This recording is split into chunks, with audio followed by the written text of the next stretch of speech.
Taarifa ya mwanahabari wetu inasomwa hapa studio.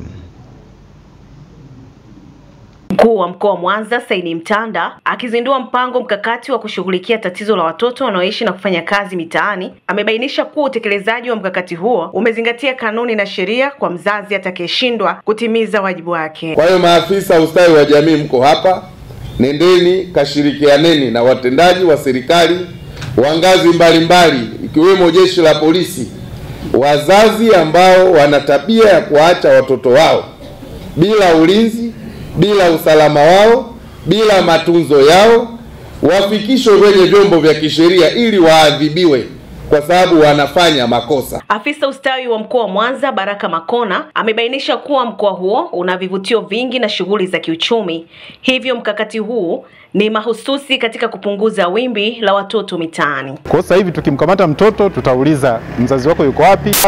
Hawa anatokea Kagera, hawa anatokea mkoa wa Mara, kwa sababu serikali iko popote. Tutamtafuta huko aliko, tutamchukulia hatua za kisheria. Mganga mkuu wa mkoa wa Mwanza Jessica Leba amesema mpango huu ulianza kwa kuvitambua vituo 88 vya malezi katika halmashauri zote, huku baadhi ya viongozi wakisisitiza ushirikiano wa wadau. Walikuja wataalamu katika mkoa wetu hapa na kuvikagua na kuvisajili vituo hivyo, na leo utatugawia vyeti katika zoezi hili. Tunaomba ushirikiano huu pamoja na ushauri udumu ili huduma yetu izidi kuwa bora zaidi katika jamii yetu. Miliki wote wa vituo vya kulelea watoto mchana kwa maana daycare, kwa kufuata taratibu na maelekezo yote ya serikali katika kuanzisha vituo hivi. Baadhi ya wadau wa masuala ya watoto katika mkoa wa Mwanza wanasema mpango mkakati huu utasaidia jamii katika malezi pamoja na ulinzi wa watoto. Usizalishe wahalifu zaidi mtaani, kwa sababu unaposaidia kwamba asije mtaani